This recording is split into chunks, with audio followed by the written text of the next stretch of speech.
EDC shall meet as a committee as necessary to fulfill the mandate of the EDC. We said this because we reckon, or we figure at the very beginning, we're going to be very busy, so we're probably going to have to meet a little bit more than quarterly or every so often at the very beginning, because the recommendations further down are going to be the inclusion of treating the Constitution and doing a lot of homework, trying to catch up and figure out exactly what we're going to be able to do. So we're going to have to meet more at the beginning than later on after they get going. So, recommendation 4. Now this is the big one. That the Lambton Shores Office of Deputy Mayor be amended to include the position of Economic Development Representative at the municipal level, to advise Council as an EDC member, and to advocate for Lambton Shores at the Lambton County level. It is recommended that the next municipal election, all candidates wishing to run for the office of Deputy Mayor be advised of the Office of Deputy Mayor responsibilities as defined by Lambton Shores. We are not saying that we want to change the Municipal Act. Deputy Mayor still has exactly the same responsibilities, but we're going to add an amendment so that Deputy Mayor will be responsible and hopefully will run on the platform of economic development. That will change the office entirely and the focus of it. Can we do that?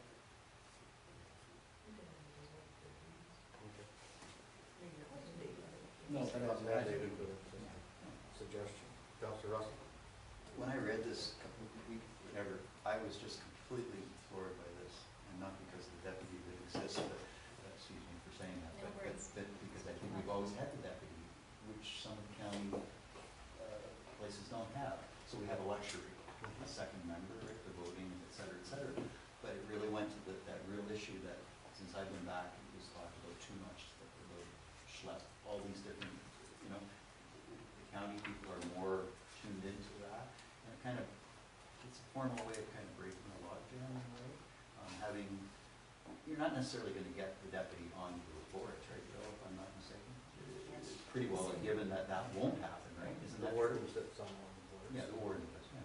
But the deputy warden sits on some of the boards. yeah, and similarly, because I remember TSO and they say, well, we always get somebody from Grand Bend, you know, that type of thinking. So I think there's those historical realities, but just having some formal way would really break that log jam.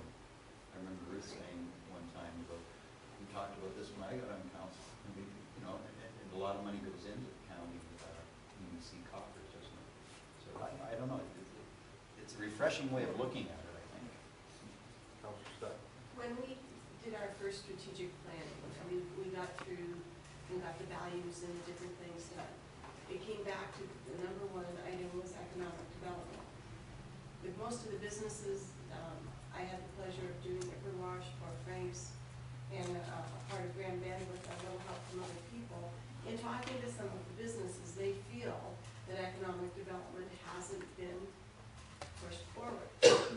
So that was number one why we thought having somebody on our council being able to take forth our recommendations forward to county would be a benefit to us, because then they would realize that there were specifics that we were looking for. You don't give a direction, you don't necessarily get results. So if we can give a direction at our level to the next level, then it helps us, at least people are out there knowing what it is that we want, right? It doesn't, the role has always been there from the local level to take it to the county when there's been direction sought or there's been information. Like with SLEP and with, it's always been pushed, but this is kind of. It solidifies it, is what it does. Yeah. If I could just make a comment.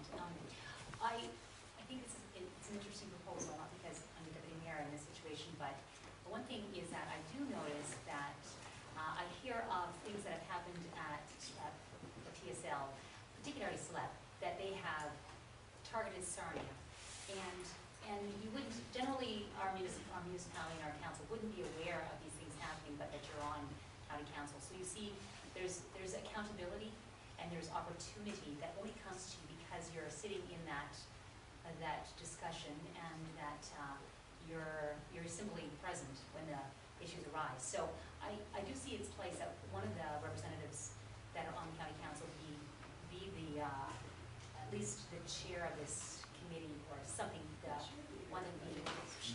funds for economic development in our area. Sounds good. What's the population of Atlantic County? It's over 100,000, about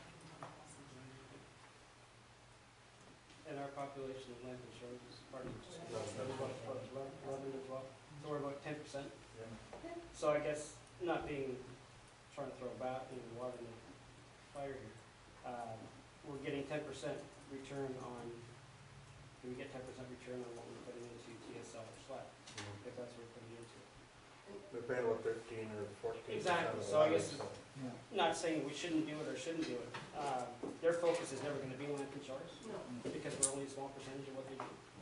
So to drag them about kicking and screaming to here is gonna be a tough road to hoe. Well, absolutely, but I've got the reasoning behind it. We're starting to get the message with TSL. Right. I think they're doing some, there's some. I think it's brilliant, yeah. So, with that being said, I've got one paragraph here I'll read from chapter 3, which was the reason and how we came up to it. Okay. The office of deputy mayor was identified as the office best suited to represent the EDC at 2 levels of government. The deputy mayor has access to both levels of government, and even though the mayor is ultimately accountable for the total operation of municipal government, and therefore is hard-pressed to place a large amount of focus on economic development, a deputy mayor can work with the mayor at the county level to have a more coherent strategy in forwarding the interests of Mountain Shore. So, whether we get a bigger piece of the pie or not is one thing, but if we go in there with a strategic goal of trying to, we might be able to motivate and move things around as we do. So that was the general idea behind it. That's how we came up to it. I guess I just have one question, and that is, for this term, our focus is economic development. What happens in a subsequent term if their issue isn't economic development? Maybe, maybe it's a roads focus, or maybe it's something different. Well, And so therefore, that deputy mayor, would you still want them to be kind of tied to the responsibility of economic development regardless? Is that your thought? Well, actually, if you look at the best time to be preparing for economic development is during the good times. When things are going really, really well, this is when it's super important to have the strategic goals for the long term to continue that process. Right now, we're at the very beginning of things, and I know, we're all trying to move things up. So, yes, there's always going to be a place for economic development and advice for long-term strategic goals so we can move within our strategic plans, okay? As that modifies a bit, then you can send some questions to an economic development committee. You can talk to the deputy mayor, who's going to be attempting to get onto as many committees as possible to represent us, and then liaise with the mayor, the council, we're more cohesive. And it's good, there'll always be, there'll be focus, and obviously if something else happens, the deputy mayor's going to be busy.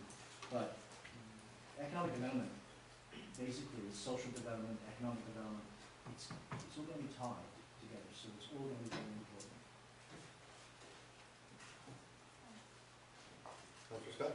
If you take a look at the committee that we have, it started out small and doing specific little areas, and now has the notice of Monty McNaughton, Bev Shipley, the young Jason that was here.